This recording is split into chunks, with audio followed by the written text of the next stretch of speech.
Hello everyone, I am Anil Kumar, your biology teacher. Hope you are doing great. This is an important lecture of molecular basis of inheritance. In today's video, we will discuss DNA replication. DNA replication को लेकर कई बार question जो है आते रहे हैं and relatively एक बड़ा टॉपिक है। सिंपल भी है अगर आप इसको समझ ले पाए, ठीक है, इतना ज्यादा कुछ कॉम्प्लिकेटेड नहीं है, बट थोड़ा सा लेंथी है, बस इतनी सी प्रॉब्लम है। अगर आपने लास्ट वीडियो अगर नहीं देखी है तो ये आई बटन के ऊपर जाएं एंड पहले वो वीडियो देखें, क्योंकि वो थोड़ा सा बेस है इसको लेकर, एंड फिर उसके बाद इस डीएनए रेप्लिकेशन की वीडियो देखिए। Let's begin. What is DNA replication? DNA replication just simple है कि जो डीएनए है उसका डुप्लीकेट कर देना। डुप्लीकेट का मतलब क्या है कि लेट्स से ये हमारा डीएनए है और आपने इसको दो डीएनए के अंदर जो है कन्वर्ट कर दिया, ठीक है। तो इस प्रोसेस को हम क्या कहेंगे? डीएनए रेप्लिकेशन कहेंगे। अब डीएनए रेप्लिकेशन होता कब है? तो डीएनए रेप्लिकेशन बड़ा सिंपल सा है, जब सेल डिवाइड होती है। आपने देखा होगा कि एक सेल जब अपने आप को डिवाइड करती है तो उसके अंदर जो जेनेटिक मटेरियल है वो भी डबल होता है, एंड जब वो जेनेटिक मटेरियल डबल होता है तो एक सेल के अंदर वो एक जेनेटिक मटेरियल चला जाता है और दूसरे के अंदर दूसरा जेनेटिक मटेरियल जो चला जाता है, ठीक है। थोड़ा सा रिवाइंड करें सेल साइकिल को। अगर आपको सेल साइकिल याद हो तो उसके अंदर हमने दो फेज पढ़े थे। जो सेल साइकिल है उसके अंदर कितने फेज थे? दो फेज। कौन कौन से फेज थे भाई? एक तो था इंटरफेज, याद है? हाँ भाई, 11वीं की चीजें। एक तो इंटरफेज हमने पढ़ा था और हमने दूसरी चीज क्या पढ़ा था? M phase. M phase mitotic भी हो सकता है या फिर मियोटिक भी हो सकता है, लेकिन अगर इंटरफेज के अंदर देखें तो इसके अंदर हमने तीन फेज पढ़े थे। कौन कौन से? एक G1 फेज, एक G2 फेज और एक हमने पढ़ा था, कौन सा? हमने पढ़ा था एस फेज। एस फेज के अंदर क्या होता है? डीएनए जो है डुप्लीकेट होता है, ठीक है। तो इसका मतलब क्या है कि जो डीएनए रेप्लिकेशन है वो सेल के किस फेज के अंदर होता है? एस फेज के अंदर होता है। तो छोटी मोटी कुछ इंपॉर्टेंट चीजें हैं वो हमें लिख लेनी चाहिए कि डीएनए रेप्लिकेशन क्या है। It is the process of duplication of DNA molecule in the S phase of cell cycle. तो डीएनए रेप्लिकेशन यानी डीएनए का डुप्लीकेशन, और डीएनए का डुप्लीकेशन कहां होता है? एस फेज के अंदर होता है। अगर आपको लास्ट वीडियो अगर याद हो तो हमने वहां पर चीज पढ़ी थी कि डीएनए का जो डुप्लीकेशन होता है वो कैसे होता है कि पहले डीएनए जो है वो सेपरेट होता है, फिर उसके बाद में एक स्ट्रैंड जो है वो टेम्पलेट की तरह एक्ट करता है एंड उसके ऊपर नई स्ट्रैंड जो है वो बनती है, ठीक है। तो लेट्स से ये एक डीएनए का मॉलिक्यूल है। तो मैं इसके अंदर क्या कहने लग रहा हूं कि डीएनए के जो दो मॉलिक्यूल है उसमें से दोनों स्ट्रैंड जो है सेपरेट होती हैं। तो ये सेपरेट हो गई, ये भी जो है सेपरेट हो गई। सेपरेट होने के बाद इसके ऊपर क्या लगेगा? एक दूसरी स्ट्रैंड जो है वो लग जाएगी। कैसे लगेगी? कॉम्प्लीमेंट्री बेस पेयरिंग के द्वारा जो है वो लगेगी, है ना। सिंपल सा है। तो होल कॉन्सेप्ट क्या है? सेमी कंजर्वेटिव वे के द्वारा जो है रेप्लिकेट करता है और उस रेप्लिकेशन के अंदर डीएनए के दो स्ट्रैंड सेपरेट होते हैं और सेपरेट होने के बाद में एक स्ट्रैंड जैसी है उसके ऊपर कॉम्प्लीमेंट्री बेस पेयरिंग जो है वो लगती है और अल्टीमेटली पूरा डीएनए जो सिंथेसाइज हो जाता है। आई होप आपको ये चीज जो क्लियर होगी, ठीक है। अब इसकी थोड़ी सी कॉम्प्लेक्सिटी वगैरह देखिए भाई। हमने जो देखा था वो तो एक्सपेरिमेंट था, लेकिन प्रैक्टिकली अगर हम देखें तो डीएनए जो है वो 2 मीटर बड़ा है। क्या 2 मीटर बड़े डीएनए को एकदम से हम सेपरेट और फिर उसके बाद में पूरा डीएनए उसके ऊपर सिंथेसाइज कर सकते हैं? एक ही टाइम पे नहीं किया जा सकता, क्योंकि लेंथ काफी ज्यादा बड़ी है। तो ऐसा नहीं है कि एक स्ट्रैंड कंप्लीटली सेपरेट होगी और सेपरेट करने के बाद फिर उसके ऊपर जो वो लगेगा, क्योंकि डीएनए की लेंथ काफी ज्यादा बड़ी है। तो इस वजह से it require lot of molecules to separate DNA molecule with other molecule, ताकि वो एक दूसरे के साथ जो है वो रिएक्ट ना करे। और बहुत सारे अलग अलग टाइप के एंजाइम जो है वो रिक्वायर्ड होते हैं ताकि अल्टीमेटली हमारा जो डीएनए का मॉलिक्यूल जो है वो बन सके। अगर हम डीएनए रेप्लिकेशन को देखें तो उसके अंदर कई सारे हम एंजाइम पढ़ेंगे एंड उसको हम 3 अलग अलग फेजेस के अंदर पढ़ेंगे।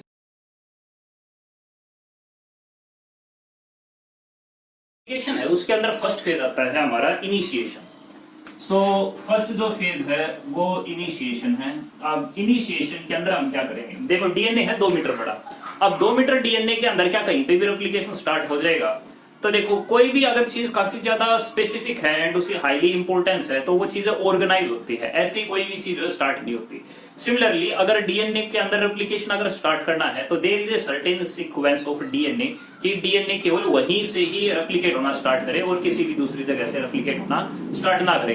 रेप्लिकेशन के लिए क्या जरूरी है, एक जो स्ट्रैंड है वो टेम्पलेट बन के रहे और दूसरी सिंथेसाइज हो। तो अगर किसी को टेम्पलेट बनना है तो इसका मतलब ये इसेंशियल है कि जो एक स्ट्रैंड हो वो दूसरी स्ट्रैंड से सेपरेट जो है वो हो जाए। ठीक है, क्लियर सी बात है। तो यानी कि इनिशिएशन के हमारे इनिशिएशन का जो फर्स्ट स्टेप है कि जो रेप्लिकेशन है वो स्टार्ट होता है, replication starts STARTS from ORI। ORI को क्या हम बोलते हैं, ओरिजिन ऑफ रेप्लिकेशन। ठीक है, अब मान लो ये एक डीएनए है, ये हमारा डीएनए हो गया। ठीक है, ये 5 प्राइम से 3 प्राइम हो गया और ये 3 प्राइम से 5 प्राइम हो गया। तो एक हम सीक्वेंस ले लेते हैं, लेट्स से ये हमारी सीक्वेंस है और ये सीक्वेंस कौन सी है, ORI है। ठीक है, अब ORI अगर सीक्वेंस है, यहाँ पर डीएनए रेप्लिकेशन स्टार्ट होगा। तो रेप्लिकेशन स्टार्ट होगा कैसे, टेम्पलेट तो बनानी है ना भाई। अगर दोनों स्ट्रैंड एक दूसरे के साथ जुड़ी हुई है तो रीड कौन करेगा और बनेगी कैसे वहां पे। तो यानी सेपरेट करना जो है वो जरूरी है। इसका मतलब यहाँ पर एक एंजाइम की रिक्वायरमेंट है जो इन दोनों स्ट्रैंड को सेपरेट जो है कर सके। तो यहाँ पर जो एंजाइम जो है वो आता है। ठीक है, उस एंजाइम का नाम है helicase. Helicase comes to ORI and unwind DNA helix.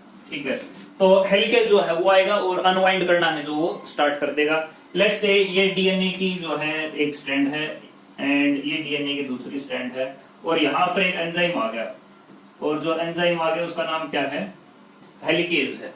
ठीक है, और हेलिकेज ने क्या किया है, दो स्ट्रैंड को आपस में जो है वो सेपरेट कर दिया है। और अगर दो स्ट्रैंड को सेपरेट किया है तो इसका मतलब अब ये जो स्ट्रैंड है वो रीड हो सकती है, नहीं तो ये पहले रीड जो है वो नहीं हो सकती थी। ठीक है, तो हेलिकेज आया, सेपरेट कर दिया। तो हेलिकेज बड़ा इंपॉर्टेंट है, कहां पे आता है, कहां पे आता है, ORI सीक्वेंस पे आता है। एंड फिर उसके बाद क्या चला जाता है, नहीं ये अनवाइंड करता रहेगा। कब तक करता रहेगा, एंड तक, क्योंकि डीएनए एक बार स्टार्ट हो जाता है सिंथेसाइज होना तो जब तक कंप्लीट सिंथेसाइज नहीं हो जाता तब तक इसकी एक्टिविटी जो है वो चलती रहती है। ठीक है, जैसे ये अनवाइंड करना स्टार्ट करता है तो एक वाई शेप की स्ट्रक्चर जो है वो डेवलप हो जाती है। जो वाई शेप की स्ट्रक्चर होती है उसको बोलते हैं हम रेप्लिकेशन फोर्क।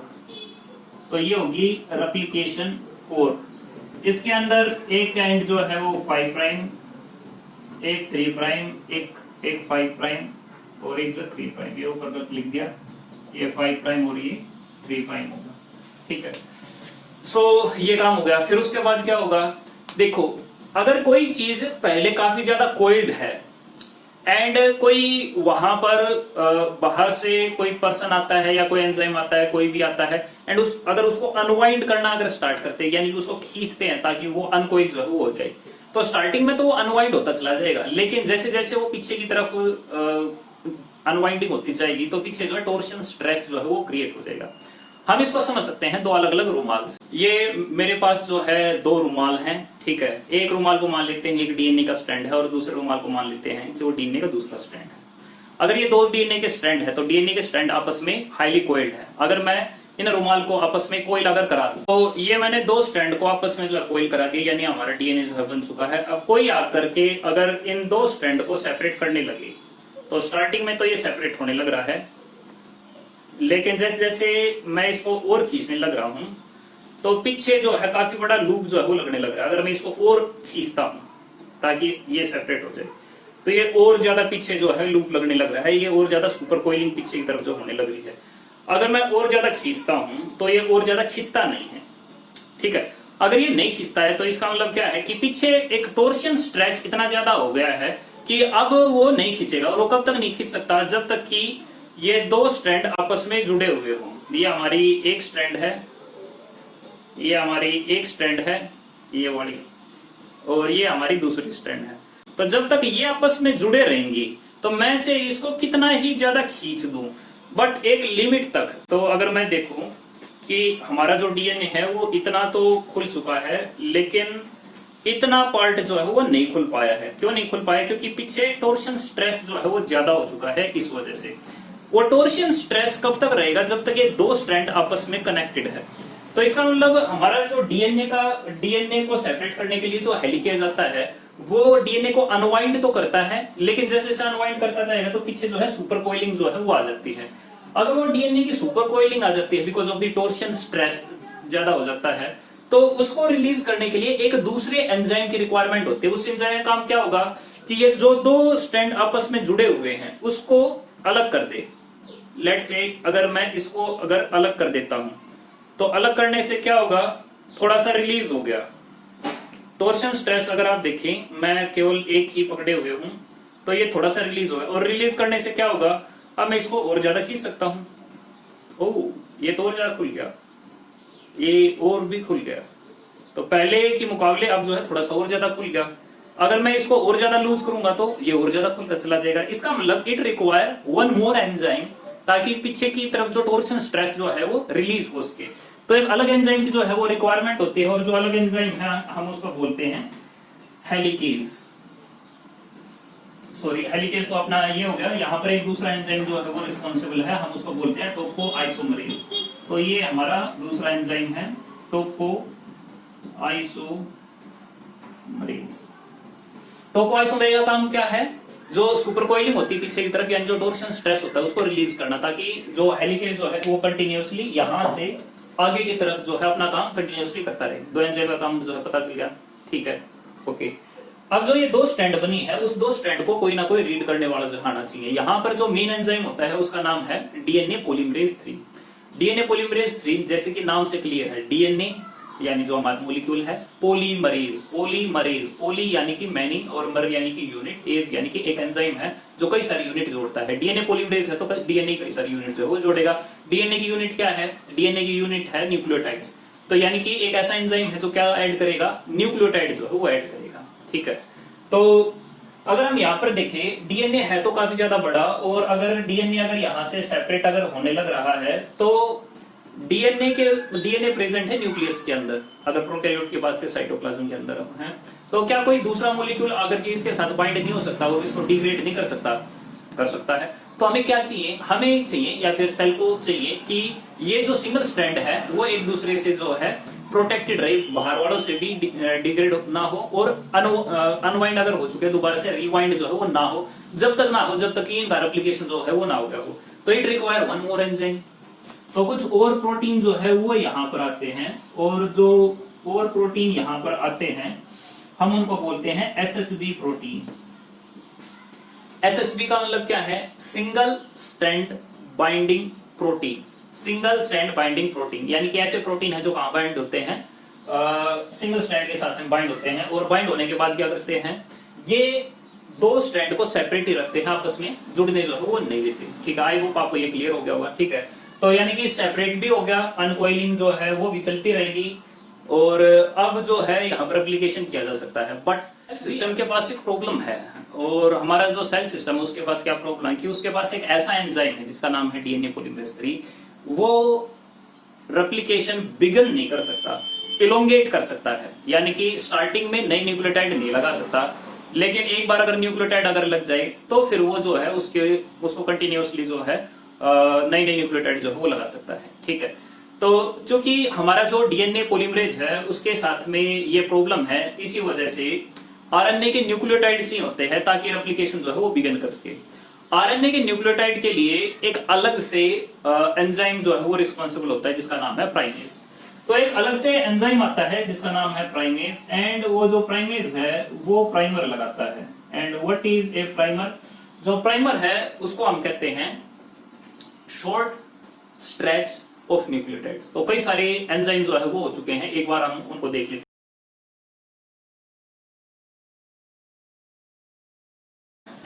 तो अगर ये प्राइमर अगर लगे हैं तो प्राइमर लगने से होगा क्या? प्राइमर लगने से एक एंड जो है वो डेवलप होता है। अगर हम सीक्वेंस को देखें, ये 5 प्राइम से 3 प्राइम और ये 3 प्राइम से 5 प्राइम है, तो प्राइमर जो लगा होगा वो इस साइड उसका 3 प्राइम होगा और इस साइड इसका 5 प्राइम होगा, ठीक है। सिमिलरली अगर यहाँ पे देखिए तो यहाँ पे इसका 3 प्राइम होगा और यहाँ पे 5 प्राइम होगा। हमारा जो डीएनए पॉलीमरेज है उसके साथ एक ये प्रॉब्लम तो है ही कि वो बिगनिंग नहीं कर सकता रेप्लिकेशन की। एक दूसरी दिक्कत भी है कि वो नए न्यूक्लियोटाइड केवल लगा सकता है 3 प्राइम एंड पर ही, और किसी जगह नहीं लगा सकता। यानी कि कोई अगर नया न्यूक्लियोटाइड लगेगा तो वो कहां पर लगेगा, 3 प्राइम एंड पे। तो इसी वजह से जो डीएनए सिंथेसिस की डायरेक्शन होती है वो कौन सी होती है, 5 प्राइम से 3 प्राइम होती है। यानी कि अगर नए न्यूक्लियोटाइड लगेंगे तो वो कहां लगेंगे, वो लगेंगे 3 प्राइम एंड पे। तो इसका मतलब क्या है, तो ये है कि अगर ये एक रेप्लिकेशन की फोर्क है और लेट से यहां पर अगर हेलिकेज अगर लगा हुआ है और यहां पर अगर डीएनए का प्राइमर है और यहां पर अगर डीएनए का प्राइमर है और उस प्राइमर का एंड इस डायरेक्शन पे है, ये 3 प्राइम है, ये इसका 5 प्राइम और ये इसका 3 प्राइम है। तो इसका मतलब ये है कि जो नई जो स्ट्रैंड बनेगी वो नई स्ट्रैंड एक तो बनेगी इस डायरेक्शन के अंदर और जो दूसरी स्ट्रैंड है वो बनेगी इस डायरेक्शन के अंदर। ऐसा क्यों, क्योंकि जो डीएनए पॉलीमरेज है वो केवल 3 प्राइम एंड पे ही न्यूक्लियोटाइड लगा सकता है एंड इसी वजह से जो सिंथेसिस की जो डायरेक्शन होती है वो 5 प्राइम से 3 प्राइम होती है। तो इसी वजह से एक अगर रेप्लिकेशन इस साइड की तरफ होने लग रहा है तो दूसरा जो है वो इस साइड की तरफ हो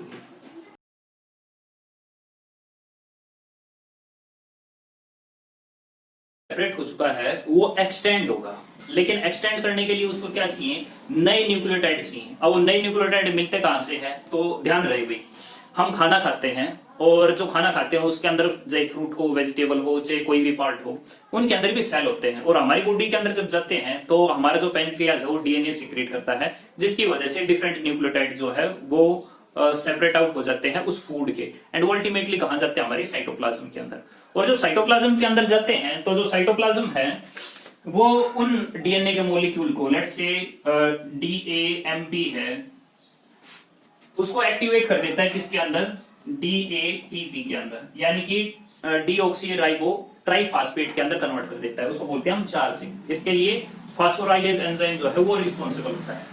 सिमिलरली डीएनए 4 अलग अलग न्यूक्लियोटाइड से मिलकर जो है वो बना हुआ है। तो इसी तरीके से डीजीएमपी होता है, डीसीएमपी होता है और टीएमपी होता है। तो ये चारों जो न्यूक्लियोटाइड है वो कन्वर्ट हो जाते हैं किसके अंदर, एक चार्ज पार्टिकल के अंदर, जैसे जीटीपी हो गया, जैसे कि सीटीपी हो गया एंड फिर उसके बाद में टीटीपी, ठीक है, वो हो गया। तो ये सभी चार्ज न्यूक्लियोटाइड है, ये कहां प्रेजेंट है, सेल के अंदर जो है प्रेजेंट है। तो जो एंजाइम आता है जिसका नाम है डीएनए पॉलीमरेज, वो डीएनए पॉलीमरेज पिक करता है, किसको पिक करता है, लेट से एक मॉलिक्यूल है उसको पिक करता है, ठीक है। पिक करने के बाद क्या करेगा, वो उसको ऐड करेगा, ऐड कहां करेगा, 3 प्राइम एंड पे, ठीक है।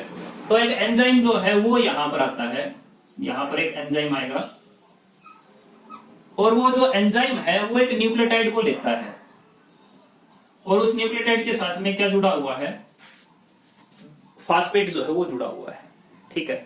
तो फास्फेट की डबल बॉन्ड जो है वो उसके अंदर होती है। तो अगर हम इसको ध्यान से देखें कि इसके अंदर क्या होने लग रहा है, अगर हम इस एरिया को अगर ध्यान से देखें कि इस एरिया के अंदर क्या होने लग रहा है, तो नीचे एक डीएनए की सीक्वेंस होगी, उस डीएनए की सीक्वेंस के अंदर क्या हो सकता है, ATCG, ऐसा कुछ जो है वो हो सकता है। तो इसके ऊपर न्यूक्लियोटाइड लगाएगा, कौन सा लगाएगा, अगर यहां पर हमारा एंजाइम जो है वो प्रेजेंट है तो एंजाइम वो न्यूक्लियोटाइड लगाएगा जो टी के कॉम्प्लीमेंट, ए के कॉम्प्लीमेंट्री हो, यानी कि थायमीन वाला लगाएगा। लेकिन वो तो एक्टिवेटेड है, तो थायमीन ट्राइफॉस्फेट है, तो मोनोफॉस्फेट तो वैसे ही लगाना है, उसके साथ में 2 फास्फेट की बॉन्ड जो है वो जुड़ी हुई है। तो ये जो हमारा डीएनए पॉलीमरेज है ये क्या करता है, ये इसमें से 2 फास्फेट की बॉन्ड को तोड़ के अलग कर देता है। जब ये 2 फास्फेट की बॉन्ड इससे टूटती है तो इससे निकलती है एनर्जी, और एनर्जी निकलने के बाद में यही जो डीएनए का न्यूक्लियोटाइड है ये इसके साथ में बाइंड कर देता है by utilising the energy of diphosphate. तो यानी कि ये जो एंजाइम है वो ए के साथ में बाइंड कर देगा टी, ठीक है। और अगर यहां पर टी अगर ऐड अगर होगा तो वो किस वजह से होगा, बिकॉज जो फास्फेट है उसकी वो बॉन्ड जो है वो ब्रेक हुई, एनर्जी निकली और एनर्जी को यूज करते हुए इसने यहाँ पर एक न्यूक्लियोटाइड जो है वो ऐड कर दिया यहाँ। ठीक है जी। तो यानी कि जो हमारे ये न्यूक्लियोटाइड्स हैं वो रॉ मटेरियल की तरह रिएक्ट होते हैं और साथ में एनर्जी भी प्रोवाइड करते हैं। जो नए न्यूक्लियोटाइड लगते हैं वो कॉम्प्लीमेंट्री बेस पेयरिंग रूल के हिसाब से लगते हैं, यानी कि नीचे अगर ए होगा तो ऊपर जो है टी लगेगा, नीचे अगर टी है तो ऊपर ई लगेगा, यहाँ पर सी है, यहाँ पे जी होगा, यहाँ पे जी है तो सी होगा। लेकिन किस बिहाफ पे लगेंगे? इसी बिहाफ पे कि जो न्यूक्लियोटाइड है वो चार्ज्ड हो, यानी ट्राइफॉस्फेट हो, दो फास्फेट टूटे, एनर्जी दे और वही एनर्जी यूज हो जाए इसको इसके साथ में बाइंड कराने में, ठीक है। तो जो ये एंजाइम होता है ये ऐसे ही आगे बढ़ता रहता है और नई नई न्यूक्लियोटाइड यहाँ पर जो है लगाना जो है स्टार्ट कर देता है। लेकिन न्यूक्लियोटाइड किस डायरेक्शन के अंदर लगेंगे? 5 प्राइम से 3 प्राइम पे। हमेशा नया न्यूक्लियोटाइड कहां ऐड होगा? 3 प्राइम एंड पे होगा, ठीक है जी। सेम यहां पर भी जो एंजाइम जो है वो यहां पर आएगा और वो जो एंजाइम होगा वो यहां पर नए न्यूक्लियोटाइड जो है वो ऐड करना जो है वो स्टार्ट कर देगा। न्यूक्लियोटाइड की एनर्जी उन्हीं न्यूक्लियोटाइड से आएगी एंड कॉम्प्लीमेंट्री बेस पेयरिंग के हिसाब से नए नए न्यूक्लियोटाइड जो है वो ऐड होते चले जाएंगे, ठीक है।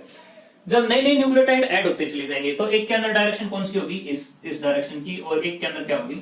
इस डायरेक्शन, ठीक है। ये तो था समझाने का पार्ट। अब एक्चुअल सिचुएशन क्या है? एक्चुअल सिचुएशन ये है कि यहां पर कोई दो एंजाइम नहीं है, बल्कि यहां पर एक ही एंजाइम है, और जो एक एंजाइम है वो एक साइड पे इस डायरेक्शन से बनाने लग रहा है और जो दूसरा है वो इस डायरेक्शन के साथ बनाने लग रहा है। चूंकि दो अलग अलग डायरेक्शन के अंदर वो एक ही एंजाइम है, उसी की दो अलग अलग यूनिट जो है वो बनाने लग रही है, तो एक तरफ की जो सिंथेसिस है वो तो कंटिन्यूअसली करता रहता है, लेकिन जो दूसरी की जो सिंथेसिस है वो कंटिन्यूअसली नहीं कर पाता। एंड चूंकि वो नहीं कर पाता तो इसी वजह से रिजल्ट ये होता है कि एक के ऊपर जो न्यूक्लियोटाइड लगते हैं वो तो लग जाते हैं कंटिन्यूअस, और एक के ऊपर जो न्यूक्लियोटाइड लगते हैं उसके अंदर कुछ न्यूक्लियोटाइड लगते हैं फिर छूट जाते हैं, फिर लगते हैं फिर छूट जाते हैं, फिर लगते हैं फिर छूट जाते हैं, एंड सो ऑन, ऐसे ही जो है चलता रहता है। तो एक तो जो स्ट्रैंड जो है वो कंटिन्यूअसली सिंथेसाइज हुई, लाइक ये हमारी जो स्ट्रैंड जो है वो कंटिन्यूअसली सिंथेसाइज हुई, तो इसको क्या देते हैं हम? Leading strand.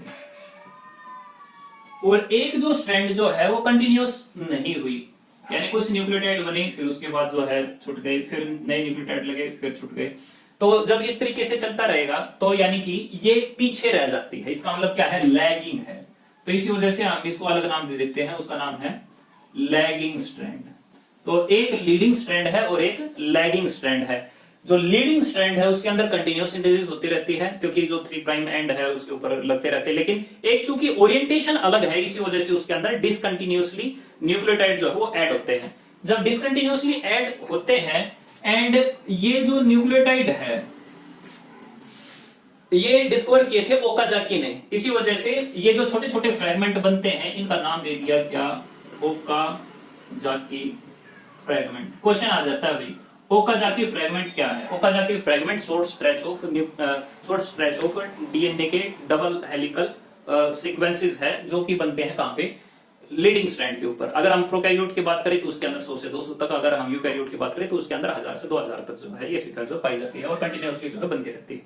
तो यानी तो अगर हम इन दो स्ट्रैंड को अगर हम देखें तो दो स्ट्रैंड के अंदर एक स्ट्रैंड तो कंटिन्यूअसली सिंथेसाइज होने लग रही है और एक ऐसी स्ट्रैंड है जो डिसकंटिन्यूअसली जो है वो सिंथेसाइज होने लग रही है। तो डीएनए का रेप्लिकेशन कैसे होने लग रहा है? एक कंटिन्यूअस और दूसरा डिसकंटिन्यूअस। इसका मतलब डीएनए रेप्लिकेशन किस टाइप का होता है? सेमी डिसकंटिन्यूअस रेप्लिकेशन होता है। सेमी का मतलब हाफ और डिसकंटिन्यू का मतलब एक स्ट्रैंड जो है कंटिन्यूअसली सिंथेसाइज नहीं होने लग रही, लेकिन एक जो स्ट्रैंड जो कंटिन्यूअसली सिंथेसाइज होने लग रही है, ठीक है। तो ये रेप्लिकेशन जो है कंटिन्यूअसली ऐसे ही चलता रहता है एंड जब ऐसा चलता रहेगा तो उसके बाद में कुछ और एंजाइम जो है वो आते हैं, और जो एंजाइम आते हैं उनमें से कुछ जो एंजाइम होते हैं उनका नाम है डीएनए पॉलीमरेज 1 और एक का नाम है डीएनए लाइगेज। जो ये दो एंजाइम है वो क्या करते हैं? इसको कंटिन्यूअस बना देते हैं लैगिंग स्ट्रैंड को, और लीडिंग स्ट्रैंड तो पहले से ही जो कंटिन्यूअस थी। तो यानी कि लैगिंग स्ट्रैंड के पास में दो एंजाइम और आते हैं, एक डीएनए पॉलीमरेज 1। तो यानी कि अगर हम ये लैगिंग स्ट्रैंड लगा ले उसके ऊपर ये डीएनए के कुछ सीक्वेंस थे, तो एक तो ऐसा है जो यहां पर आएगा और वो क्या करेगा? नई डीएनए की सीक्वेंस जो है वो बना देगा, और एक क्या करेगा, इन दोनों सीक्वेंस को आपस में यहाँ पर बाइंड कर देगा। जो आपस में बाइंड करता है उसको बोलते हैं डीएनए लाइगेज, एंड जो शॉर्ट स्ट्रेच ऑफ डीएनए की सीक्वेंस को आगे कंटिन्यू करता है उसको बोलते हैं डीएनए पॉलीमरेज 1। जो मेन एंजाइम है वो 3 है, लेकिन जो शॉर्ट स्ट्रेच जो है वो कंटिन्यूअसली सिंथेसाइज करता है वो डीएनए पॉलीमरेज 1 है। तो इस तरीके से कंटिन्यूअसली जो है ये काम जो है चलता रहता है।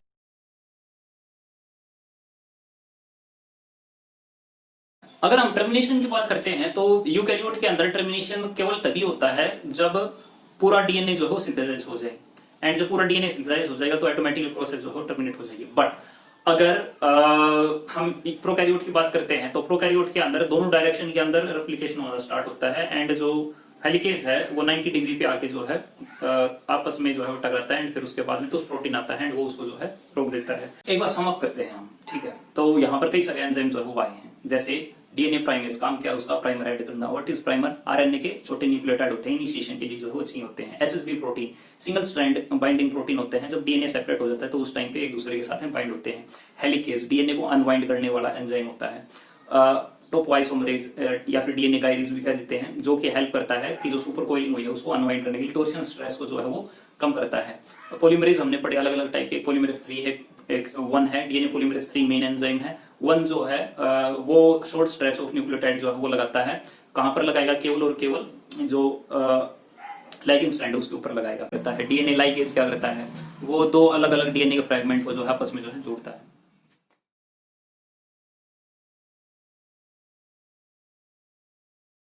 प्रोकैरियोट और यूकैरियोट के अंदर फर्क क्या है? प्रोकैरियोट के अंदर एक्चुअल में जो प्राइमेज है वो एक्चुअल में यूकैरियोट के अंदर डीएनए अल्फा यूनिट है। एक्चुअल में एक बड़ा सा कॉम्प्लेक्स है, उसके अंदर सारी चीजें जो है जो जुड़ी हुई हैं। जो यहाँ